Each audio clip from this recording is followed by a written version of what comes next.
देवी प्रपन्नार्तिहरे प्रसीद प्रसीद माता जगतोऽखिलस्य प्रसीद विश्वेश्वरि पाहि विश्व त्वमीश्वरी देवी चराचरस्य। आप सभी को मेरा नमस्कार और आप सभी का स्वागत।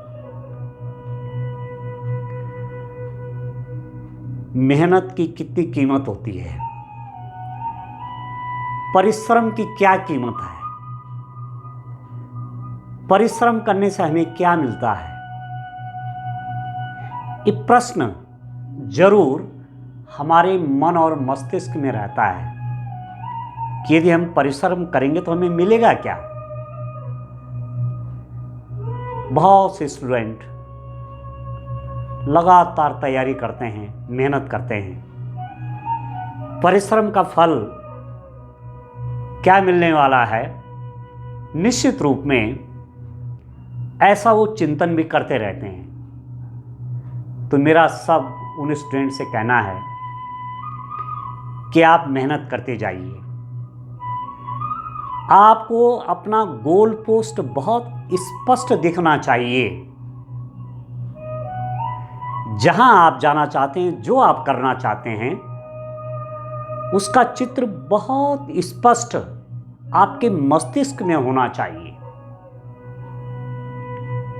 और साइकोलॉजी की भाषा में कहें तो एक कलरफुल ब्राइट पिक्चर उस गोल की आपके मस्तिष्क में बननी चाहिए। ब्लर टाइप की तस्वीर नहीं होनी चाहिए। जिस लक्ष्य के प्रति आप चल रहे हैं, जिस लक्ष्य को प्राप्त करने के लिए आप परिश्रम कर रहे हैं, उसकी तस्वीर आपके मन मस्तिष्क में कैसी है। क्या वो कलर्ड है कि नहीं है, ब्राइट है कि नहीं है। कलर्ड और ब्राइट यदि वो है तो समझ लीजिए कि आपने अपने लक्ष्य को बहुत सही पहचान लिया है, बहुत सही पहचान दी है।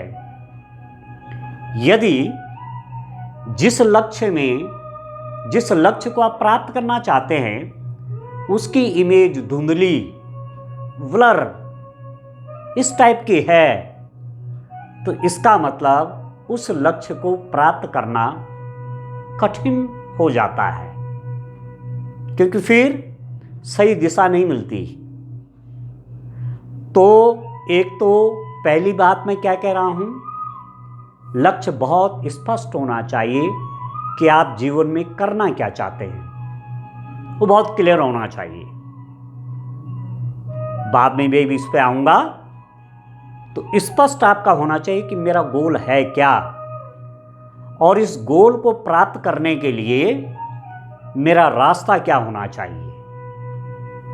रास्ता मतलब दिशा, आपकी डायरेक्शन क्या होनी चाहिए, और उस गोल को प्राप्त करने के लिए कितना आप परिश्रम कर सकते हैं। जितना अधिक परिश्रम करेंगे, लक्ष्य की ओर बढ़ते हुए आपके कदम जितनी तेज चलेंगे, उतना जल्दी आप लक्ष्य को पा जाएंगे। मैं आपके सम्मुख एक ऐसा कर्मवीर का जीवन दर्शन रखता हूं। एक ऐसा कर्मवीर जिसने कितना पुरुषार्थ किया और जो सोच रहा था वो प्राप्त किया। आज मैं आपको दशरथ मांझी के बारे में, दशरथ मांझी के जीवन के संघर्ष के बारे में बताऊंगा। दशरथ मांझी बिहार में गया के पास एक गांव है, गहलोर गांव, उसमें पैदा हुए। गरीब घर में पैदा हुए, ठीक है। मेहनत करने लगे जीवन चलाने के लिए। कोयले की खदानों में भी काम किया। मतलब एक वर्कर की तरह, एक मजदूर की तरह वे जीवन जी रहे थे। तो उस गहलोर गांव के निकट एक बड़ा पहाड़ था, विकट सा पहाड़ था, और उसको पार करके ही उस शहर तक जा सकते थे। या तो पहाड़ के ऊपर से चढ़ो, या घूम के जाना तो बहुत बड़ा घूम उस पहाड़ का। तो इस रूप में आप शहर तक पहुंच सकते थे। या तो पहाड़ के ऊपर से जाओ, या तो साइड से जाना तो बहुत बड़ा चक्कर लगाना पड़ेगा, जो कि बहुत कष्ट साध्य काम था, क्योंकि पहाड़ बड़ा विकट था। एक बार की बात है, ये दशरथ मांझी उस पहाड़ के दूसरी तरफ लकड़ी काट रहे थे, और इनकी पत्नी का नाम था इनका फाल्गुनी। इनकी पत्नी इनको भोजन देने के लिए, नाश्ता देने के लिए उस पहाड़ से निकल रही थी। पहाड़ के दूसरी तरफ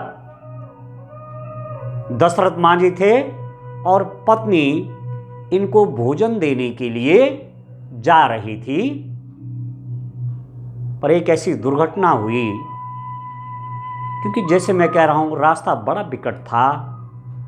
पत्नी वो ढंगार से गिर गई। ढंगार से गिरी तो बहुत बुरी तरह घायल हो गई, लहूलुहान हो गई। यदि उस समय उस गहलोर गांव में हॉस्पिटल होता, डॉक्टर होते, तो उनकी पत्नी बच जाती। क्योंकि जब वो गिरी, जब उनको उठाया, उस समय वो जिंदा थी। डॉक्टर की आवश्यकता थी, दवाई की जरूरत थी। पर वो पहाड़ बड़ा विकट, कैसे ले जाएं इनको शहर तक। ऐसा सोचते सोचते समय निकल गया, और फाल्गुनी का देहांत हो गया। दशरथ मांझी जी की पत्नी का देहांत हो गया, क्योंकि समय पर उनको इलाज नहीं मिल पाया। बड़े दुखी हो गए, क्योंकि परिवार में पत्नी को यदि कुछ हो गया तो परिवार पर बहुत बड़ी विपदा आ जाती है। ऐसी विपदा दशरथ मांझी के ऊपर भी आ गई थी। उस पहाड़ को देख करके उनको बहुत गुस्सा भी आया कि इस पहाड़ के कारण आज मैं अपनी पत्नी को शहर नहीं ले जा पाया, डॉक्टर के पास नहीं ले जा पाया, समय पर इनको दवा नहीं मिली, और अंत में इतनी बड़ी दुर्घटना हो गई। उनको उस पहाड़ पर बहुत गुस्सा आया। उन्होंने मन में संकल्प किया कि मैं इस पहाड़ को काट करके सड़क बनाऊंगा। मैं अपनी पत्नी को तो न बचा सका, पर जिस गांव के जो लोग हैं, जब भी इनको शहर जाना हो, जब भी उनको इस रूप में कुछ आवश्यकता पड़े शहर जाने की, तो वो आसानी से जा पाए। तो इनकी पत्नी की जो मृत्यु हुई 1959 में, 1959 में पत्नी की मृत्यु हो गई, अकेले हो गए। 1960 में उन्होंने उस पर्वत को काटने की सोची कि मैं यहां सड़क बनाऊंगा। 1960 में छेनी और हथौड़ी लेकर के, उस समय ऐसे अत्याधुनिक उपकरण भी नहीं थे आज जैसे, जेसीबी मशीनें आदि करके बहुत जल्दी रास्ता बन जाता है, ऐसी मशीनें नहीं थी। दशरथ मांझी ने छेनी और हथौड़े से उस पहाड़ पर प्रहार करना प्रारंभ किया। गांव वालों ने उनसे पूछा कि तुम ये क्या कर रहे हो? दशरथ मांझी ने जवाब दिया, मैं यहां सड़क निकालूंगा, इस पहाड़ को काट करके इसको बीचों बीच सड़क निकालूंगा। तो गांव वाले उनको देख के हंसने लगे, उन पर हंसते थे कि शायद पत्नी के वियोग में दशरथ मांझी सनकी हो गए हैं, पागल हो गए हैं। इनको पागल और सनकी की उपाधि गांव वाले देते थे। जब भी वो काम पे जाते तो यही कहते कि ये तो पागल हो गए हैं। पर उन्होंने मन में ठानी थी कि मैंने इस पहाड़ को चीर करके सड़क बनानी है। लगातार 22 वर्षों तक मेहनत की उन्होंने। 1960 से लेकर के 1982, 22 सालों की कठोर मेहनत के परिणाम स्वरूप उस पहाड़ को चीर करके उन्होंने 360 फीट लंबा, 30 फीट चौड़ा और 15 फीट गहरा सड़क बना दी। समझ रहे हैं आप? पहाड़ को काट करके, और केवल किससे? छेनी और हथौड़ी से। कितना बड़ा पुरुषार्थ किया होगा। एक ही मन में था कि मुझे यहां सड़क बनानी है, मेरे गांव के जो लोग हैं वो शहर तक आसानी से जा पाएं, बिना दवा के कोई दम न तोड़े, डॉक्टरी इलाज उसे मिल सके। और उन्होंने उस पहाड़ को काट करके 360 फीट लंबी सड़क, 30 फीट चौड़ी सड़क और 15 फीट गहरी सड़क बना दी। और अतरी और वजीरगंज ब्लॉक, ये बिहार में ही है, अतरी और वजीरगंज ब्लॉक के बीच दूरी जो पहले 55 किलोमीटर थी वो घट करके अब मात्र 15 किलोमीटर रह गई। सड़क भी खोद दी और दूरी भी कितनी कम हो गई, उस पहाड़ को पार करना पड़ता था, घूम के जाना पड़ता था। इन्होंने पुरुषार्थ करके वो दूरी जो पहले 55 किलोमीटर की थी उसको घटा करके 15 किलोमीटर। अब जब बीच से सड़क बन गया, पहाड़ को काट के बीच से रास्ता हो गया, तो अब पहाड़ को ऐसा क्रॉस नहीं करना पड़ा, ऐसे घूम के नहीं जाना पड़ा, ये पहाड़ के ऊपर से नहीं जाना पड़ा, बीचों बीच रास्ता बना दिया। इनका परिश्रम देखिए, कितना परिश्रम किया था इन्होंने, कितनी मेहनत की थी दशरथ मांझी ने। इनके जीवन से क्या शिक्षा मिलती है? इनके जीवन से शिक्षा मिलती है कि हमारा लक्ष्य बहुत स्पष्ट होना चाहिए। जो काम हमको करना है वो बहुत स्पष्ट होना चाहिए। दुनिया हमको क्या कहे, अच्छा कहती है या बुरा कहती है, उस पर बिना ध्यान दिए अपने कर्म पथ की ओर चलना चाहिए, जैसे दशरथ मांझी ने किया। जब सड़क बन गई तो गांव के लोग भी आश्चर्य में पड़ गए कि इस पहाड़ को चीर करके, पहाड़ के सीने को चीर करके सड़क बना दी एक ऐसे व्यक्ति ने, केवल छीनी और हथौड़ी की मदद से। वाह वाह होने लगी दशरथ मांझी की। बड़े बड़े नेता भी पहुंच गए उनके स्वागत के लिए, उनको सम्मान मिलने लग गया। इतना कठोर पुरुषार्थ कोई व्यक्ति कर सकता है क्या? तो उन पे जो है फिर एक डॉक्यूमेंट्री तैयार हुई, the man who moved the mountain. एक डॉक्यूमेंट्री उन पर तैयार हुई, चलचित्र तैयार हुआ, जो कि लोगों ने खूब पसंद किया। और बाद में केतन मेहता ने उनकी परमिशन लेकर के एक फिल्म बनाई, मांझी द माउंटेन मैन। क्या था फिल्म का नाम? Manjhi the mountain man. और 21 अगस्त 2015, 21 अगस्त 2015 को फिल्म रिलीज हुई और बहुत हिट हुई। ऐसे व्यक्ति की फिल्म कौन नहीं देखना चाहेगा जो इतना पुरुषार्थी है। और आज उनकी कहानी हम सुन रहे हैं, पढ़ रहे हैं। तो जीवन में हमको क्या मिल रहा है? जीवन में हमको प्रेरणा मिल रही है कि हमको अपना लक्ष्य बहुत स्पष्ट दिखना चाहिए और उस लक्ष्य की प्राप्ति के लिए हमको खूब पुरुषार्थ करना चाहिए।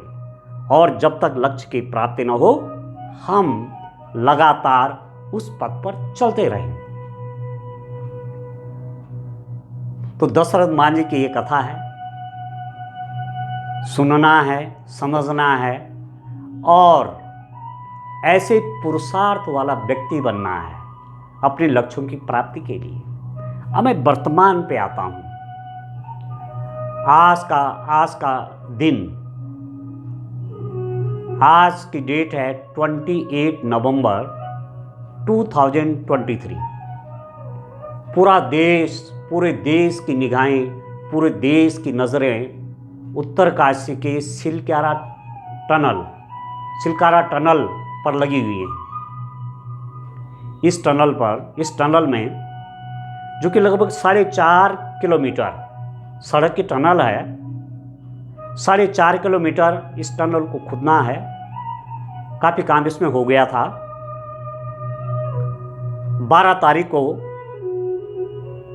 12 नवंबर को दीपावली के दिन सुबह 4 बजे, क्योंकि रात दिन काम चलता रहता है, टनलों पे रात दिन काम चलता रहता है, तो 12 तारीख को दीपावली के दिन उस टनल में सुबह 41 मजदूर गए, 41 वर्कर।